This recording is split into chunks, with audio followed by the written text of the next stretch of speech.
gabi mga kasparo. Dito kami nagbabalik ngayon. Ilang gabi rin di tayo nakasisid dahil nga sa sama ng panahon.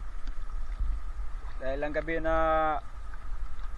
malakas yung amihan at di talaga kayang sisirin. Ito kasama natin si Kasparong Aljan at si Kalabog TV nagbabalik. Ang pinakaway klaro na mong kauban. Puro paduda. What's up mga Kalabog? Yan, sana makadali kami ngayon mga kasparo at may biyaya na ilan sa ating Panginoon. Salamat po Panginoon sa biyaya. Amen. Ayan, at bago ko nga pala makalimutan, shout out pala kay Rapi Spearfishing. Yan po ay isa sa mga sinusubaybayan natin mga kaisparo. At shout out din kay Sir Edward Borromeo. Shout out sa iyo idol. Ayan, welcome back mga kaisparo, no? Tayo ngayon nagbabalik dito sa ating adventure. Itong pamamana mga kaisparo, ito po ang ating hanap buhay. At yun nga, ang tagal bago tayo nakabalik at sana ay ma-enjoy nyo yung pagbabalik natin ngayon mga kasparo. At samahan nyo ko ngayon mga kasparo sa ating adventure na gagawin ngayong gabi. Sana ay makadali tayo ng kulambutan at makapambigas. At dito nga sa unang sisid natin mga kasparo, pambigas po yung unang nagpakita mga kasparo, no? Napakaswerte natin dahil hindi lang isa kundi dalawang cuttlefish mga kasparo. Wow. At sa nakaraan nga nating video, no, dalawang kulambutan din yung nagpakita mga kasparo. At ayan, no, ang ganda ng tignan mga kasparo. Talagang kumikinang-kinang yung kulay nila mga kasparo. At napakaswerte natin mga kasparo dahil dalawa kaagad yung sumalubong sa atin. Yun, thank you Lord sa biyaya na iyong binigay sa akin sa gabing ito. Ayan, oh, ang gandang tingnan lang mga kasparo. Talagang magkadikit lang sila. At yun nga, punan mo natin ang video mga kasparo dahil pagka ganito kasing klaseng kulambutan hindi ka naman ganun kakabahan dahil yun, sa pool mga kasparo. Kaya lang nakawala. Mukhang pasmado yung kamay natin yung mga kasparo. Nakakahiya sa mga viewers. Dali-dali tayo nag-reload dyan mga kasparo para ma-second shot natin. Buti lang hindi siya lumayo.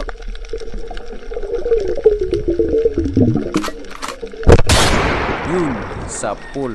Kang cuttlefish ka. Pinahirapan mo pa ako. Buti lang itong klase ng kulambutan mga kasparo ay napakaamo po ng itong klase ng kulambutan. Hindi sila katulad ng mga dilaw ang mata, yung lumalaki talaga hanggang 8 kilo. Ito po maamo po yung ganitong klase ng cuttlefish. Minsan nga dinadakma ko lang to mga kasparo. Pag yung tingin ko kaya ko lang dakmain, yung laki niya kaya lang dakmain mga kasparo. Pero kapag medyo malaki na siya, mga mahigit 1 kilo, pinapana ko yun mga kasparo para panigurado. At yun nga, napakaswerte natin dahil meron na tayong may papatimbang bukas mga kasparo. Hindi natin dito bubos yung pana. Kakahiya. Balik natin yung isa. At dito banda mga kasparo, no, magmamadali tayo dyan na makareload para mapana naman natin yung kasawa niya, yun pong kasama niya. At kaya mga kasparo, mapapansin nyo kadalasan nating video cuttlefish yung madalas nating nakuha. Yun, sa pool, gitik mga kasparo. Sabi nga ni Bicol, gitik. Ganyan sana yung mga patama, hindi nakakahiya sa mga viewers. Ay, buti lang nagitik na. Grabe, dalawa mga kasparo. Ito yung una nating nakita kulambutan. At yun nga mga Esparo, no, kaya cuttlefish o kulambutan yung madalas nating nakukuha dahil nga sa spot na ito mga Esparo ay talagang wala nang ganong isda. Gawa nung napakarami pong namamana. Halos gabi-gabi po may namamana mga Esparo. At yung iba pa nga ay inuumaga na sila na umupuwit. At dito sa next dive natin mga Esparo, iba naman yung nagpakita mga Esparo. Ito isda naman. Buti nakatagpo tayo ng isda at masarap-sarap na isda mga Esparo. Ito po ay pugaro o tinatawag sa ibang lugar pugaro o baraka. May iba-iba po kasing tawag mga Esparo sa isdang ito. Dito sa amin pugapo po yung tawag mga Esparo. At masarap to sa sinabaw. Sabi nga ni Padre Ransan, masarap na to sa sweet and sour. Pugaro mga Esparo. Yun, meron na tayong pangsabaw mga Esparo. Ito, napakasarap po nito sa sinabaw mga Esparo. Dito naman sa sunod dive mga Esparo, pusit. Nag-blinker tayo dyan para hindi na siya makatakas. Yun, sa pool kang pusit ka. At kaya mga Esparo, bihira tayo makakuha ng pusit, no? Dahil nga rin po yan sa napakailap po ng ganitong klase ng isda. Laki na. Kaya pagka ganito yung nakikita namin, talagang Wala pa tayo mga Esparo. ginagawa namin, nagbiblinker kami mga Esparo para talagang hindi siya Dali makatakas. tayo ng kulambutan. Dahil pag di ka nagblinker mga Esparo, talagang tatakbo at iwanan ganito nang wala sa oras. Yun, meron na tayong pansabaw. Napakasarap po nito sa sinabaw mga Esparo. At ito naman sa sunod na dive natin mga Esparo, ito isda na naman mga Esparo, yung nagpakita, good size na. Kaya tawag sa akin pusa. Yun, gitik mga Esparo. Headshot. Ganda ng patama natin sa isda. At madadagdagan yung pansabaw natin mga Esparo. Napakasarap pa naman humigop ng sabaw pagka galing naman na. Pusa mga Esparo. Good size na.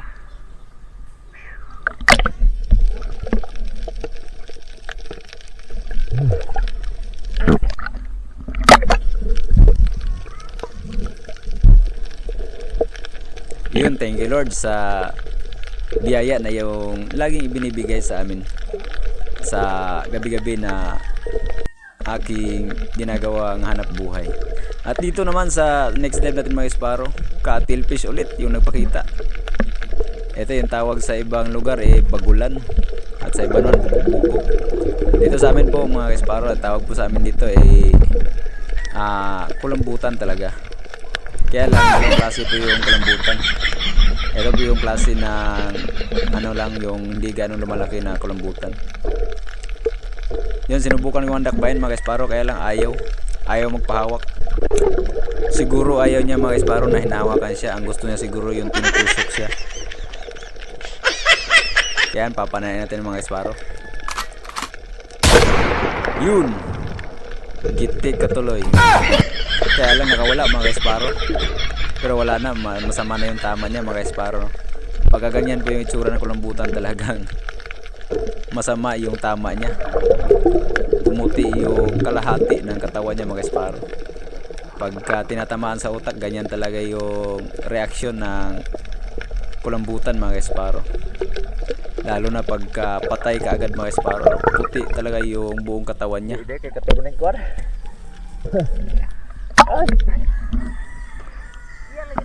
Buta naman mga Esparo. Nasa mga kalating kilo. 3/4. Ay. Sinubukan kong dakutin sa kamay. Ayaw niya magpahuli. Oo.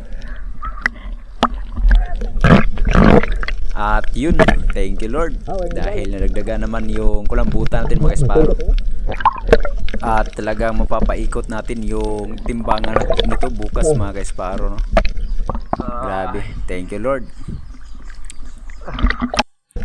At dito sa next dive natin mga Esparo, cuttlefish pa rin mga Esparo yung nagpakita. At ito po yung mailap na klase ng kulambutan. Tumakbo po yan mga Esparo, kaya nagblinker ako. Yun, sa pool kang cuttlefish ka. buti lang naabutan natin mga esparo, at buti lang din nung tumakbo siya, bumangga siya dun sa malaking bato mga esparo, kaya huminto siya. Dahil kung hindi mga esparo, talagang diretso na yung takbo niya papuntang malalim na parte mga esparo. Kaya ito yung sinasabi ko palagi mga esparo, kapag ganitong kulambutan yung makikita natin, yung lumalaking kulambutan, yung dilaw yung kanyang mata mga esparo. Napakailap po nito, lalo na kapag malaki yung buwan mga esparo, talagang napakailap. Maamo lang sila mga esparo kapag yung walang buwan, makikita mo ito ng walang buwan. Kaya lang bihira makita ng ganito mga esparo, ganitong klaseng kulambutan pag walang buwan. Mas gumagala kasi sila mga esparo kapag yung malaki yung buwan. Talagang tumatabi sila sa mababaw na parte ng dagat mga esparo. Minsan nga nakukuha namin to na nasa halos sandi pa, at yun nga halos hanggang biwang lang mga esparo. At yun, thank you Lord, dahil nalagdagan naman yung ating may papatimbang bukas mga esparo. Kaya sa mga kapwa ko ka-espero, talagang sipag at tiyaga lang mga esparo, no? Dahil sa ganito kasi yung klaseng hanap buhay, kailangan talaga ng sipag. At yung hindi ka madaling mainip, kailangan talagang sipagan mong maghanap. Dahil pag di ka naghanap ay wala ka talagang makikita. Sabi nga ni Vic Soto, pag may tiyaga may nilaga. Dito mga esparo, dalawa ulit yung nagpakita. Wow, thank you Lord. Kaya lang ito yung klase ng kulambutan na mga esparo, hindi sila ganong lumalaki. Pero ayos na rin mga esparo, dahil tingin ko yung isa nito talagang nasa 1 kilo mahigit.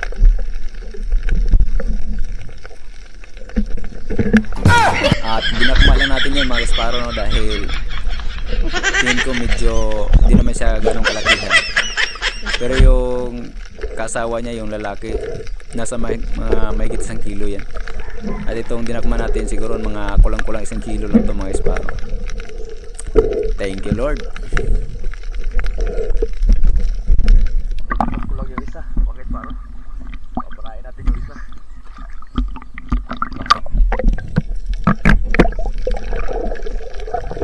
At pagkatapos nyan mga esparo, sumisid tayo kaagad, no?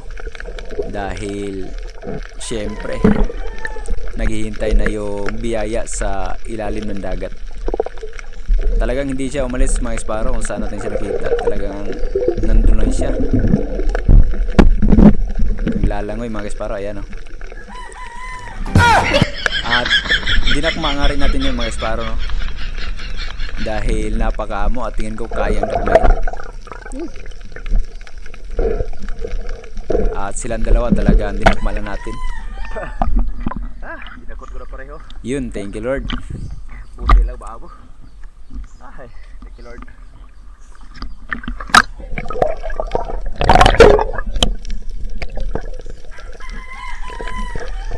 Grabe, sunod-sunod yung cuttlefish na nagpakita sa atin ngayong gabi. Ito mga esparo. At dito naman sa sunod na dive natin mga esparo, ito isda naman mga esparo. Isda katambak. Yun, sapol ang katambak mga esparo. Amazing! Kaya lang di nagitik mga esparo, nagpaikot-ikot siya sa pan natin, pero hindi siya makakawala dyan mga esparo dahil may sima po yung pana natin. At yun, meron na tayong dagdag sa ating pangsabaw. Hirapan tayo dahil sira yung isa katig. Ay.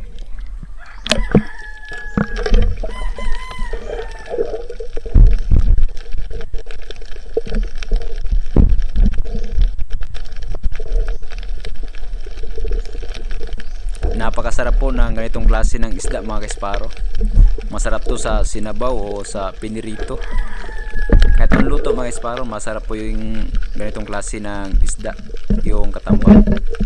Pero mas paborito natin dito yung sinabaw mga esparo. Dahil napakasarap pong humigop ng sabaw pagka galing kang namana mga esparo.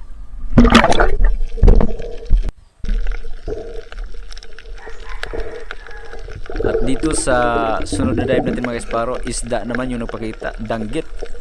Ito ang ganda ng pwesto ng Esparo. Nasa damuhan siya ng Esparo. Yun. Sa pool kang danggit ka. Good size na mga Esparo, kaya kinuha na rin natin yan. Masarap din kasi yan mga Esparo sa sinabaw, kaya lang yung tinik niyan napakasarap din mga Esparo, kaya pagka kayo ay namana at ganitong klase ng isda yung inyong makukuha, talaga mag-ingat-ingat kayo sa paghawak mga Esparo.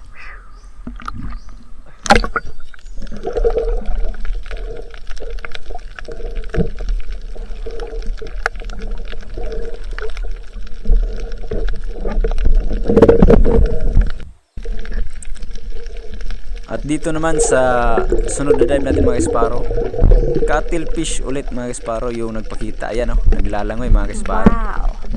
At ang ganda niyan tingnan mga Esparo. Nagkukulay-kulay yung bandang gilid. Kaya lang sinubukan kong dakmain mga Esparo at ayaw niya talaga. Ayaw niyang magpahawak. Talaga gusto niya siguro magpapana mga Esparo. Dahil tayong umakyat sa taas niyan para makakuha ng hangin at balikan natin sa ilalim. Amazing! Yun, sa pool mga Esparo, kaya lang hindi nagitik. At ang daming ata na kanyang naibuga mga Esparo. Okay lang yan, ang importante dahil makukuha natin siya.